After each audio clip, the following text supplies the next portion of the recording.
Hey everyone, I'm really excited to be here again with Erin Clark in Clark Cottage Garden.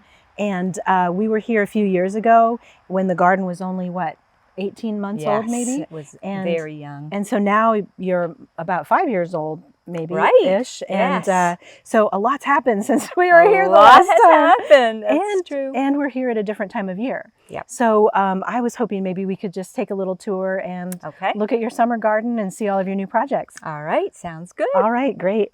So so this garden, last time we were here was in spring, so we had nepidas and lady's mantle, and I think the roses might have been maybe the roses were just starting. So now you've got your all of your summer blooms here. Yes, I actually, before you got here, I just had to cut back my nepida and my lady's mantle. I had to cut them all back, but they did pretty well this year. They lasted quite a while in the heat that we had. Oh, nice. Oh, yeah, you've had a hot year. Yeah, very hot. So anyway, I finally got rid of those, and so the color from that is gone, and then that's when the rest of the garden kind of takes over. And it shifts to more of a pink kind of color palette with a few spots of yellow. Exactly. So you've got your purple coneflowers and your mandevilla over here climbing up the post. Yep. That's a new development this year, right? That is a new development. I decided that my clematis, I'm just very vine challenged.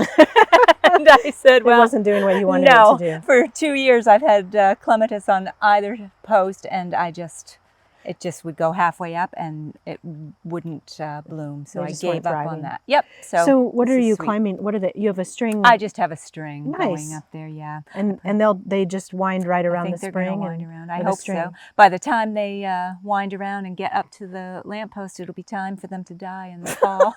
Well, but that's okay. Gardener's life, That's right? That's right. And so, and I like these double daisies. These are really pretty. The sweetest? They're my favorite. They're called real charmers. Real charmers. And I guess we know why, right? Yes, because they're so adorable. They really are. Yep. That's really nice. Do they rebloom? I can't remember if this one reblooms. No. But they bloom for a long time. They rarely do. They bloom for probably 3 weeks. Oh, nice. And a little bit really more. Great. And they bloom in succession. So there's some, and then those die off, and there's another little burst below. Oh yeah, them. you can see some of these, the other little guys some buds coming on. Yeah, so. I like that. Yeah, that's a really pretty one. It's such a soft yellow. I love it. Just seems like yellow. it really blends well with. It's so much better with my pale pastels, I think, rather than the bright yellow. It's really nice. Thanks. And you've got some annuals tucked in here too. I do. Yeah, we need a little color this time of year. There's always a transition between June and August, and July is usually kind of a not as colorful time for me. So so the annuals help with that. Yeah, the annuals bloom, of course, all season. So. And you said this is Queenie red lime. Okay. Those, and I've got the cosmos that I always love. I think they're so sweet with the cottage garden feel, don't you think? Yeah, they're perfect for a cottage garden. Do you do cut bouquets? I don't. Because I don't usually either. I never remember to cut my flowers. I could remember, but I don't want to take them out of the garden. I think that's fair. I think that's fair. Every year I say I'm going to grow a cut garden. Right. And I actually had a raised bed out back, and I would say, okay, this year it's going to be a cut garden, but I never do it. Because you just I just can't do it. But next year, maybe I'll have a cut garden. I'll say it again. So when we were here the last time, again, the garden was full, but I'm guessing you've had to do some dividing since then. It has, yes, it has changed quite a bit.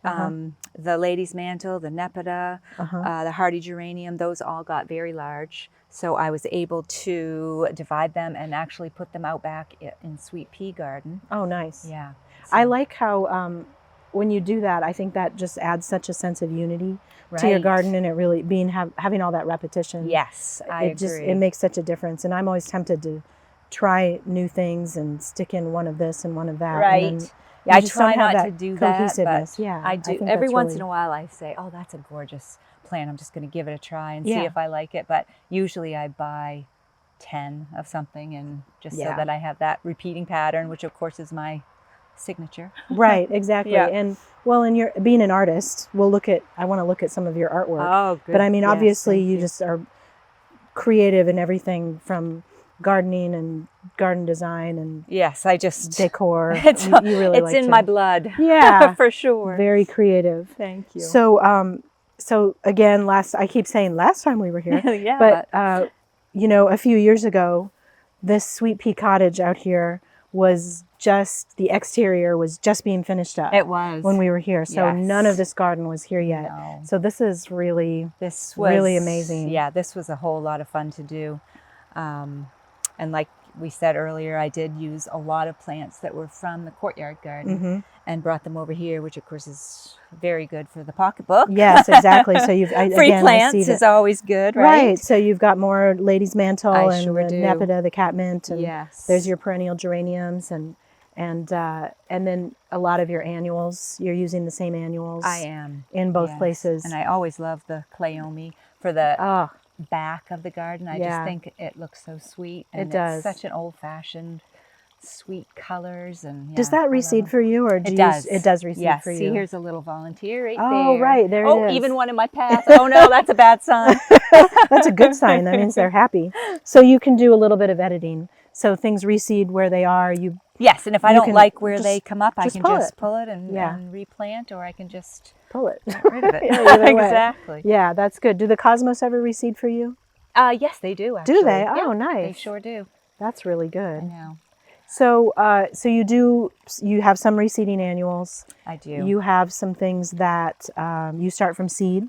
I do. In Sometimes. the winter, I do. I start. I usually do the zinnias and the cosmos.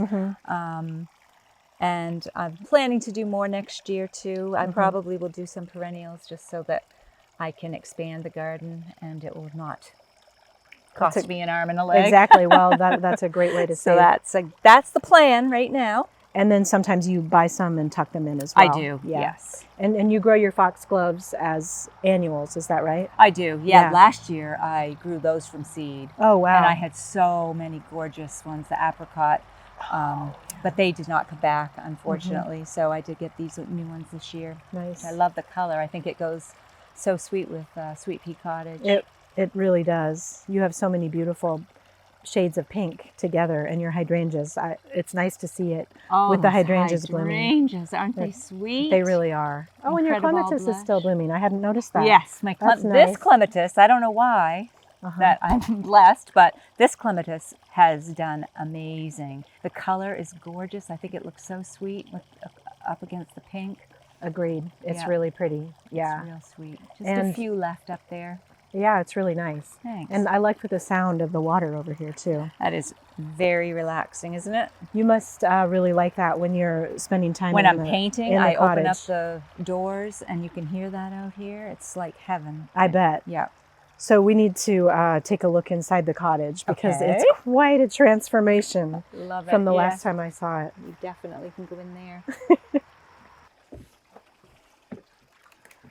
Oh my gosh, Erin, this is amazing. Thank you. Oh, what a great place to spend time. Oh, it's heaven out here. It really is. I love it so much. And then you've been doing some painting, I see. have, yes, that's my newest passion. If I can't be planting flowers, I want to be painting them. Oh, right? they're so beautiful. Thank you. Really, really pretty. Thank you. Do you mostly paint your own yard or do you paint other things too? I have been painting, like, my favorite little thing is English cottage gardens and English cottages themselves. So Yeah. I've been kind of doing like a little cottage collection. Really fun. Oh, that's fun.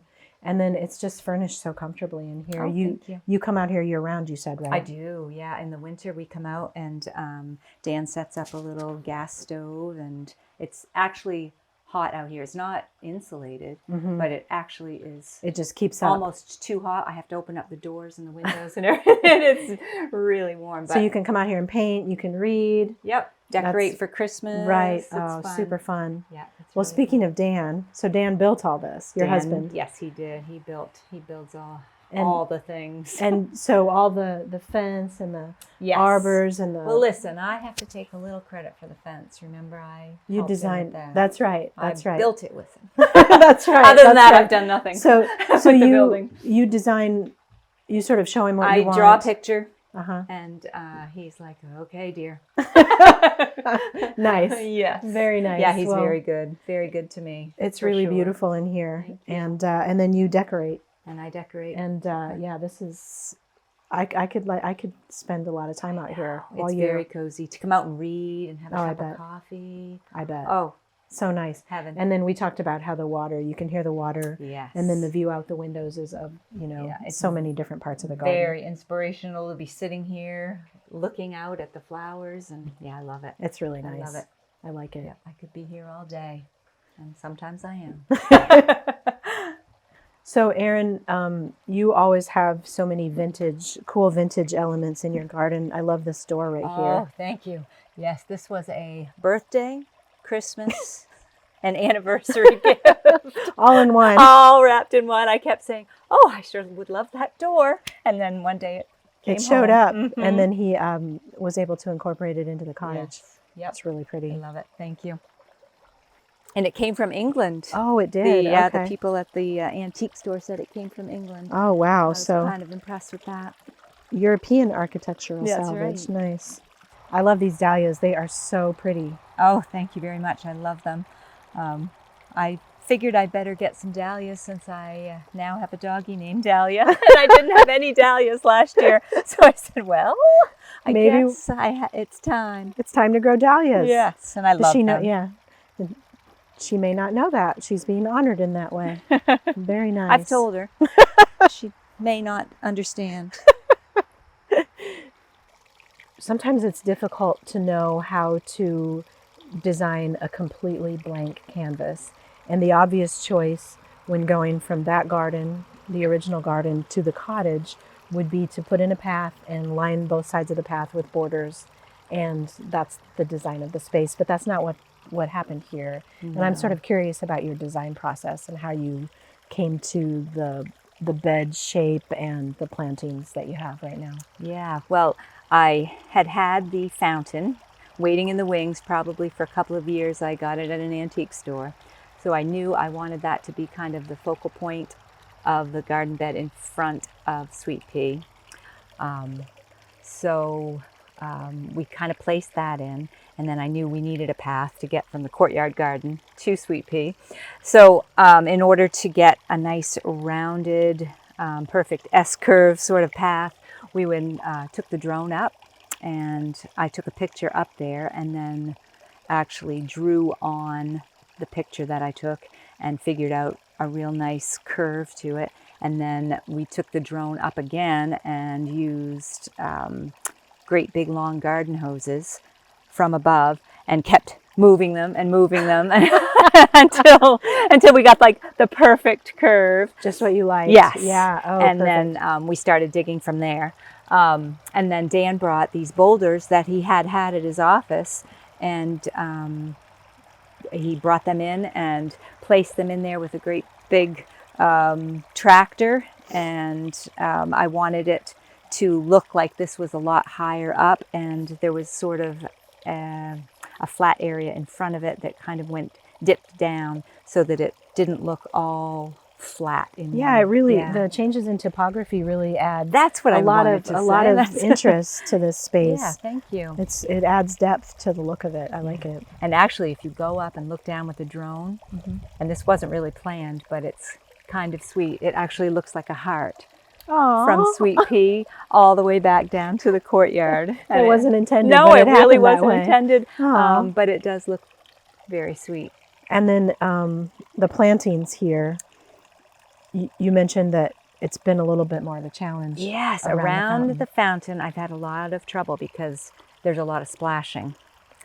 And I wasn't prepared for that. So everything that I've planted up close to it has just sort of rusted and not done well at all. Okay. So I've had to take up a lot of plants and replant. And I've now got them back further, I'm hoping, out of the way of the splashing. And we'll see how this goes. But I think it's better to not have any plants directly under the fountain. Because you were probably picturing maybe a catmint or nepeta completely underneath. I did. You see pictures of that sometimes, but the lady's mantle I had under there was Brown. Really? I had to take that out. It was too much didn't- moisture. Yeah, too much Well, moisture. live and learn, and now you know. I do. It I'm works. hoping that the hostas around it. I love the chartreuse. I do which too. Is Those what pops of yellow, That's sweet. along with the daisies. It's a nice kind of a color echo there. Good. It's really pretty. Well, it'll be fun to see it develop. It will. Even further. I know. I'm And excited to see how it does next year. Well, and speaking of development, so you have a whole new project. I do. We have to go take a look at that too. Okay. We're in the middle. You're in the middle of it right now. We are right in the middle of it. Yeah. Yes. The outside is, well, I would say about 90% done. But the inside hasn't really been touched yet. But yes, we've got this gorgeous greenhouse chapel. Well, it's a greenhouse, but it looks like a chapel. So we call it the greenhouse chapel, but we're trying to come up with a real sweet name for it. It's such a unique, and just beautiful greenhouse. It's just. Thank you. And Dan has built it all. Dan has worked his tail off. Wow. Trying to get this done. And this is all from a design that you I drew a sketched. picture, yes, and said, well, this is how I want it to. Right? That's amazing. Yeah, it really looks a lot like the picture. Dan, this is one of the most beautiful greenhouses I've ever seen. This is thank you. so pretty. And it's going to be functional too, right? I mean, it's a real greenhouse. It's not just a... It's one of Erin's ideas, so it's going to be beautiful and functional and multi-purpose, And so you're hoping to be able to use it several months of the year. Yeah. We figure, early in the spring it'll be for flowers, and beyond that, we'll have some gatherings where I'll probably be building a large table to go in here. So you can have parties in here. We'll have parties in here. There's going to be a pergola out there, so there's going to be a patio. It's really fun. Outside the double doors, and That's great. It's really, really nice. And so up here, this is, what material is this on the ceiling? It's a poly corrugated, Okay. just clear roofing, very resilient, not brittle or anything, and it sheds the water really nice and lets in plenty of light. Yeah, it really does. Yeah. And then the windows, you built these all. I built 32 of these 36 windows. Wow. The Wow. two large ones on either end are antiques that Erin found at an antique shop. But the others, she actually found some online that looked like these, but it was like $100 a piece, and it's like, I'll make windows. You could do that. And Do both the top and the bottom pop out, or how? No, just these are fixed. Okay. These don't move. Okay. And then ones the up here top. all Okay, for have venting.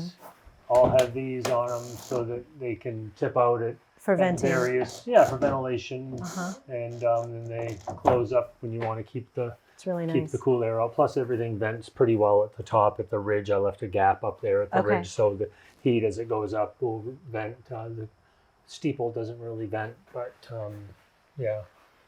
And it's just so interesting because the way it's sited from the house, it's a really pretty, from the kitchen window over the sink, it's framed really nicely there. Yeah, thank you. Yeah, we love that. We love we stand at the sink and just stare out a lot at everything. I would too, yeah. It carries a lot of the design from Sweet Pea with, everything's wood. We don't have vinyl on our house or Sweet Pea, or here it's all wood clapboards. It's all cedar scalloped, which I bought. I don't know how many bundles of cedar shingles I bought, ran them through my table saw at a consistent width, and I made a jig on my bandsaw so I could clip them in and turn them through it, and it would do the scallop. So I made every one of the scallop shingles as well. Wow. So wow. There's a lot of waste there, but... it's a lot of scallops. It's a lot, wow. yeah. And from the front, you can't really tell this is a greenhouse. No. Because the cupola hides the roofing, so it just looks like a really cute little chapel. Just a little outbuilding. It looks like it does look so much like a chapel, and that's what she wanted. Yeah. And I built the steeple in 3 pieces in the garage over the winter, and then I put the two lower pieces in.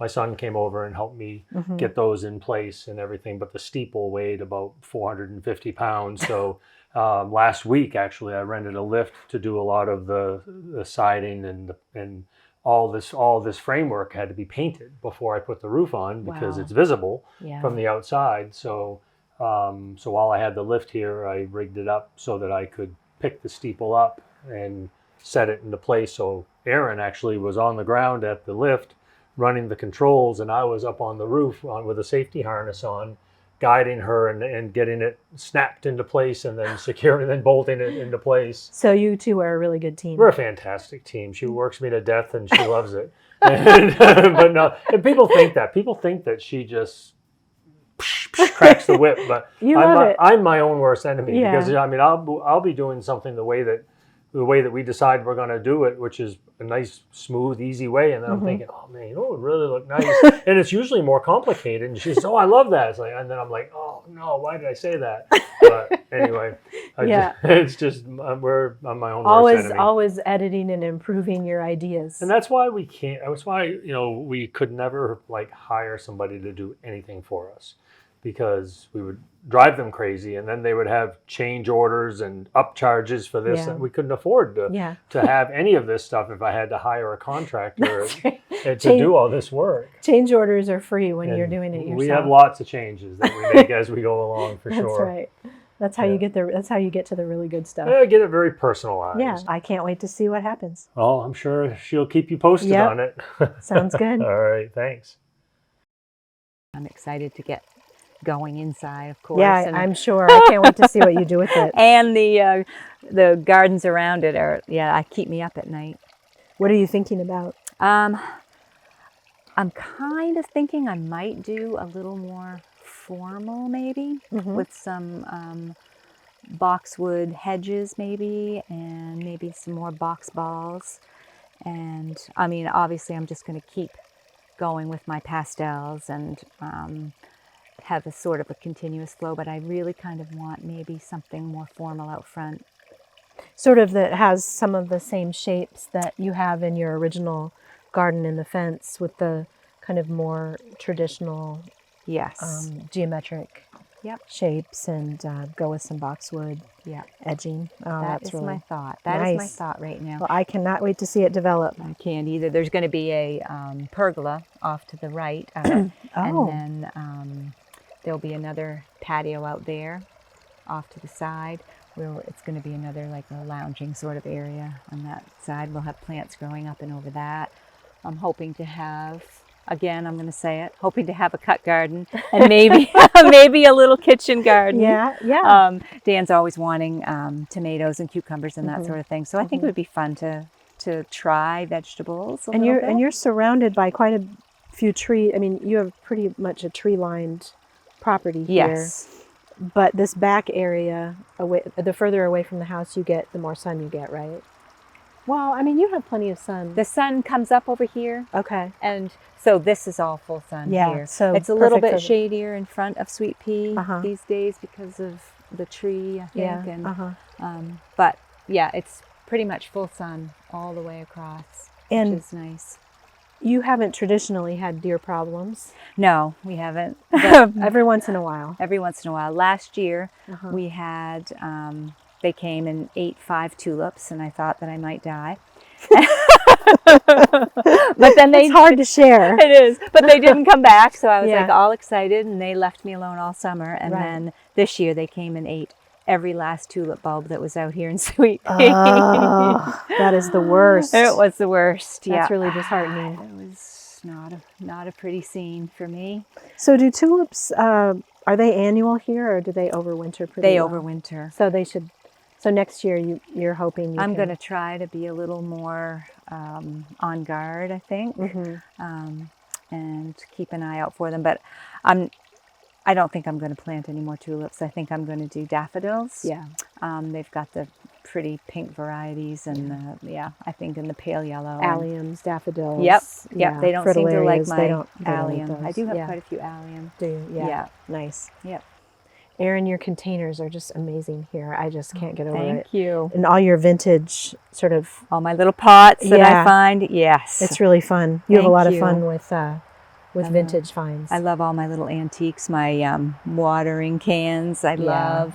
And I do a lot with the stone and the terracotta Yeah, It's fun. Do you have certain plants that you always make sure you use every year? I do. I use a lot of calibrachoa, Mm-hmm. and what else do I do?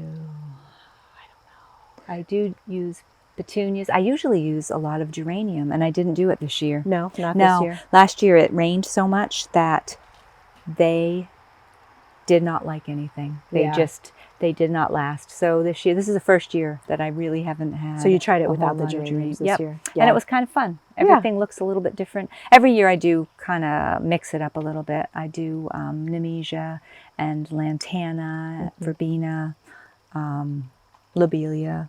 And do you kind of keep the color palette still similar to what you have in the rest of the garden? Yes, I try to keep the pastels, the pale pinks and the purples. And I usually with each container, I try to have a pink, a purple, a white, and a yellow. Oh, nice. Yeah, I kind of mix it up, and Okay. I think those colors look sweet together. And do your calibrachoas last all summer long, or do they kind of fade out by the end of, I mean, I guess it's the end of July now. It and really, they're fine. I've done really well this year Yeah. because I have had to really keep up with the watering. It's been so hot that I come out every morning. Plus I'm retired, so I have the time to do Yeah. it. I think that's probably the reason.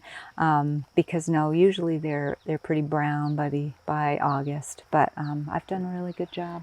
So you mentioned the summer's heat. Yes. So we're here in central Maine. What are your summers usually like? They are usually 70 to 85. And we probably have, maybe one little heat wave over the summer. But this summer has just been heat wave after heat wave, and it's been very, very humid. A lot of 90-degree temperatures with a lot of high humidity. Yeah. So that makes it rough on plants humidity, like calibrachoa. Yes. Yeah. But for some reason, they just are doing really well. You're saying that keeping up with the watering. Keeping up with the watering. Yeah. I'm proud of myself. You should be. It looks really pretty. Thank you. Your window boxes at your entry are so pretty. I just look at these verbena. Oh my gosh. Aren't they full and They gorgeous? are. They're huge. I love this color combo here with this purple calibrachoa and the white verbena. That's really pretty. Are all of the plants planted in the window box itself, or are they in individual containers, or how have you done they're that? right in the window boxes Okay, themselves. that's really pretty. Yes, And Dan then built these for me. Oh, did he? Of course he did. Of course he did, right? Yes. So Nice. Yeah. So you've got the window box on the wall there, and then you've got this little planter stand here. this is a sweet thing. I That found is- that antiquing. Isn't that adorable? Another vintage find. Yes, Love so it. Cute, so cute. I love it. And then Look up at these above. have gone crazy, haven't they? Say that again. These have gone crazy. Yes, Love they them. have. Those impatiens are Yes, just gigantic. So much sun out here. It's Yeah, perfect. it's really pretty. Yeah. Nice color palette. Thank And you. then up above you have on the second story above the garage this Yes. really pretty window box. How on Thank earth do you you. take care of that? Well, we do have a set of stairs that goes up there, Okay. but it's quite difficult to get to. And So do you water it from inside? I do. Or? I go up and water it from the inside. From the inside, Yeah, I have okay. to open up the windows and water out. And and you have more window boxes along the deck railing here. I do. So much color. I love that. Yeah, it's been fun. I actually had these on the front of the house for quite a few years, and then the trees got taller, and it just started to shade too much of them, and they just weren't doing well. So I said, oh, that's a great idea. I'm going to bring them out back and bring more color, and it kind of frames the garden. If you're up here, it just kind of looks like the bottom of a gorgeous frame. I don't know. Sweet. It's true. It really does. It's a great way to make that transition between the deck and the garden.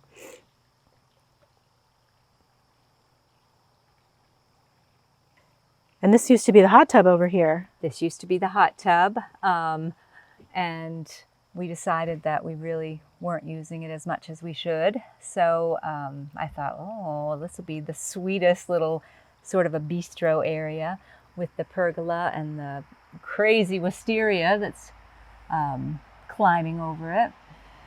Thought it would be awfully cozy and intimate little setting over here. It's so shady and protected under this wisteria, and the views, oh my gosh. I know. Don't you love looking out this little window? I do. Wisteria was totally covering the pergola and actually the deck, and you couldn't see the garden from this section.